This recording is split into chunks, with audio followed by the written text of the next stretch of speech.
Viewing worksheets. ګورئ په دې درس کې موږ او تاسې ځینې مهم مسایل وایو، لکه مثال په ډول موږ او تاسې heading and unheading columns in row. زه غواړم دغه C کالم چې دی دا څنګه کم هایټ کم پټې کمه، نو زه په دې ښی کلیک کوم، ورته لاندې راځم هایټ. نو تاسو ولیدل دلته یو خط راغلی دی، دا خط تاسو وینئ. د دې مطلب دا دی چې دلته سی کالم هایټ شوی. ګوره بی سی نشته ډي. بل کالم زه هایټ کوم، په دې هم ښی کلیک کوم هایټ. بیرته راځو ان هایټ کوو یې، نو دغه نقطې ته راځو کلیک کوو، مکمل چې زموږ ستاسې کالمز او رو څنګه شي سلیکټ شي. بیا راځو د کالم په برخه باندې ښی کلیک کوو، ورته وایو ان هایټ. نو تاسو ولیدل چې زموږ کوم کالمونه چې هایټ شوي وو هغه بیرته موږ ته شو شول یا ښکاره شول. مهمه نه ده دلته که لیکل هم وي هغه ورسره هم څنګه کیږي هایټ کیږي. په همدې ډول که موږ یوه رو هایټ کوو، یوه رو انتخابوو او ښی کلیک پرې کوو، ورته وایو هایټ. تاسو ولیدل 101 رو، 102 نشته، 103 لیکل شوي دي.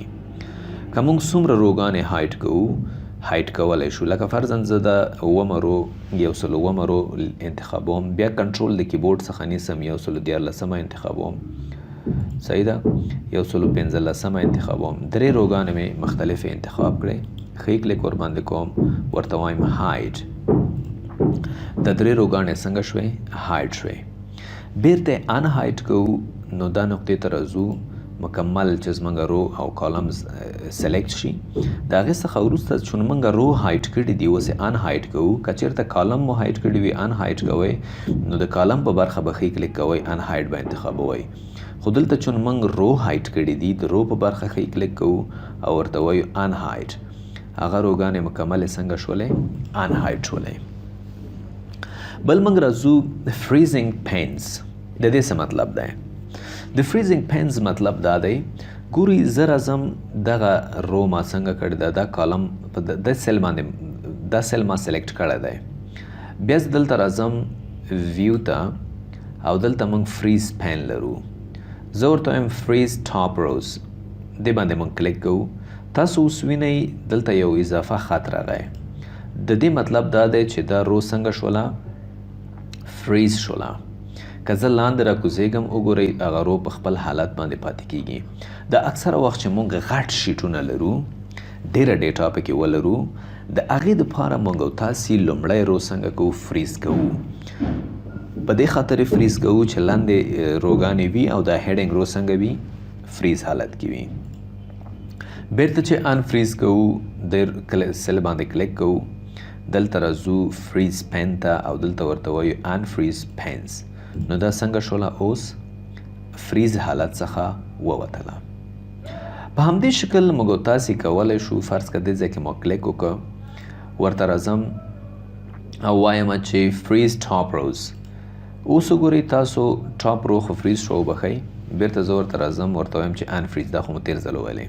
اوس غواړو موږ یو کالم فریز کړو، نو موږ ورته وایو چې فریز فرست کالم. که په دې باندې موږ کلیک وکړو، اوس موږ کالم څنګه شو فریز شو. تاسو ګورئ ځکه ښي طرف ته ځم او راځم، دا ا کالم چې دی دا مکمل فریز دی. بیرته ان فریز کوئ، ورته ووایئ چې ان فریز پین، دا به اوس ان فریز شي. زه په دې برخه کې کلیک کوم، غواړم چې همدلته زه فریزینګ وکړم، فریز شي. نو دلته راځم، ورته وایم چې فریز پین. ګوره keep rows and columns visible while the rest of the worksheet scroll based on the current selection. که دا برخه ما سلیکټ کړي وي همدې ساحه کې فریز کیږي کالم. ګورئ فریز. اوس ګورئ بیا راځم فریز ته، فریز پین unlock all the rows and column to scroll through. ګورئ دې حالت کې په دې برخه کې مو کلیک کوو، ان فریز پین. بیا راځم دا انتخابوم، ورته وایم چې فریز پینز، دې ساحه کې دا فریز شو. اوس زه مخته او وروسته ځمه، تاسو ګورئ دا ساحه څنګه کیږي مخته نه ځي بلکې همدې ساحه کې څنګه شو فریز شو. زه بیا